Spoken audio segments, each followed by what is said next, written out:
Hey TDA, I hope you're enjoying your warm welcome to Texas. Hope you enjoy it. This is Darkstar 44.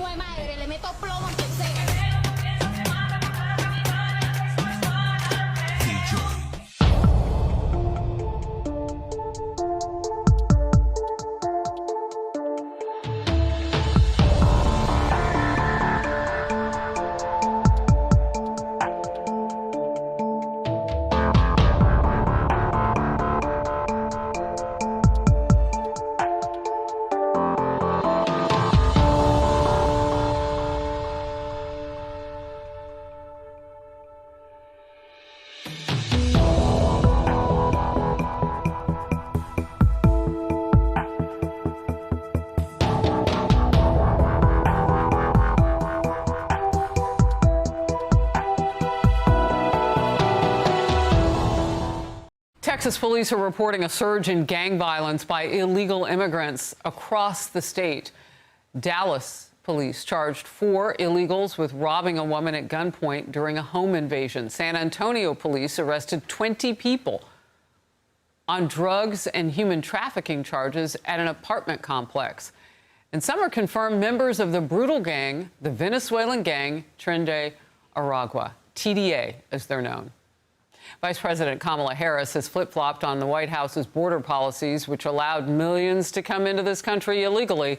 Now she's promising hundreds of millions for Trump's border wall she once called a waste of money. Well, you know, she came from a state in California that benefited from a structure on the border. It's like she's got her memory back, or not.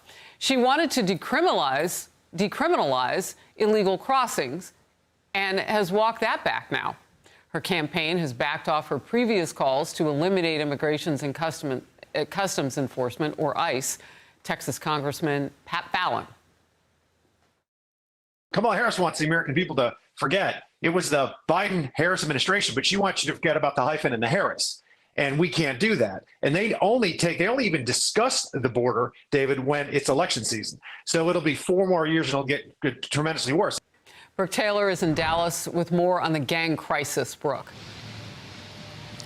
Harris, this recent story out of Dallas is just frightening. This woman was pulling into her garage when she says that 4 men with guns followed her in. They held her at gunpoint, tied her up, threatened her while they ransacked her home. Check out these suspects here, now all arrested and charged with aggravated robbery. Records show all 4 are from Venezuela and have ICE holds. Police identified Manuel Hernandez through fingerprints because he already had a criminal history, including a DWI. Recently, he was stopped at a traffic light and arrested after not having a driver's license and registration. According to police, he was released just 1 day before the robbery. He eventually led police to the other 3 suspects, including the so-called ringleader of the group, Wilmer Gonzalez. When police arrested him, it turned into an 8-hour intense standoff at an apartment complex in Irving. I spoke to a lot of neighbors there who said that it was just so unsafe, especially for their young children who live in that community. Neighbors shared videos with me of armed SWAT teams entering his apartment.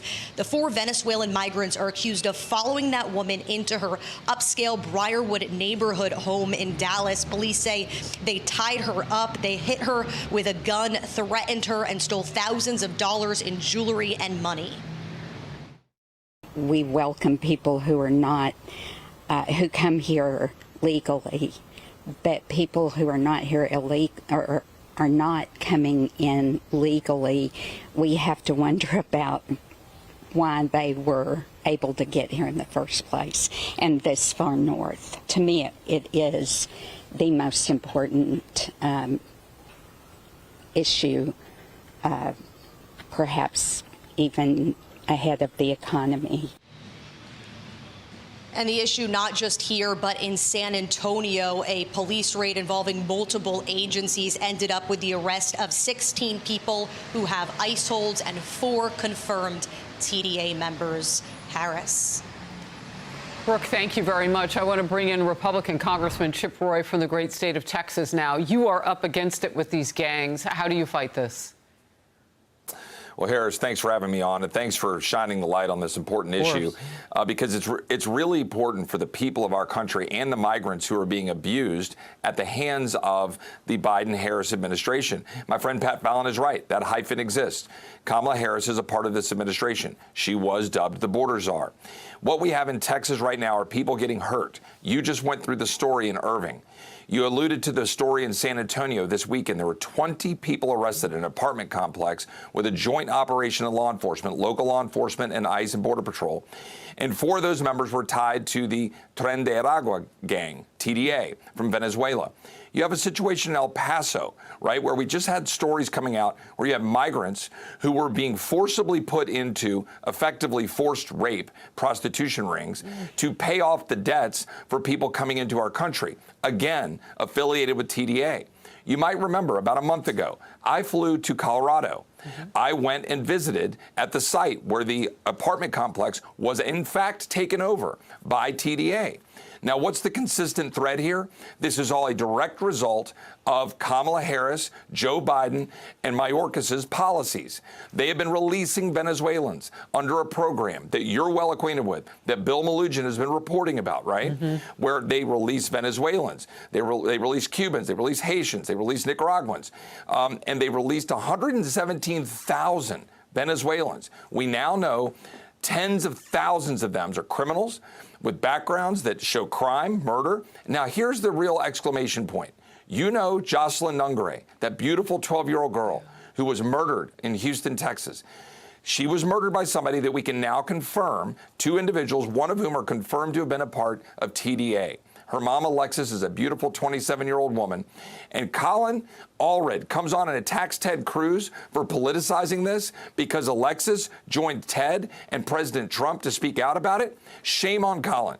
Shame on him. We need to make sure we send Ted Cruz back to the Senate. Shame on Kamala Harris for being MIA and going up and doing interviews with The View and going on Stephen Colbert while people are hurting in the southern part of our country from hurricanes and because of what they've done on our borders. And now we've got gangs in my district in San Antonio that are harming them, endangering them.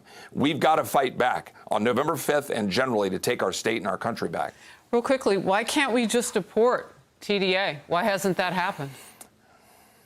Well, we need to do that, and that's obviously what President Trump is rightly campaigning on, is having mass deportations of these criminals. It's not just TDA. There are rampant criminals. I was in upstate New York campaigning for my friend Mark Molinaro, talking about someone in his district who was from Peru, who was released, who had 23 murders in his background. Ooh. You know what will happen? November 5th, we have to get the right people in the White House, President Trump, the right people in the House, the right people in the Senate. And if we do that, then we need to do our job in mass deportations to make sure we can protect our country. Thanks, appreciate Harris. your time. Thank you so very much. We had a lot of breaking news. We'll bring you back. Hey, everyone. I'm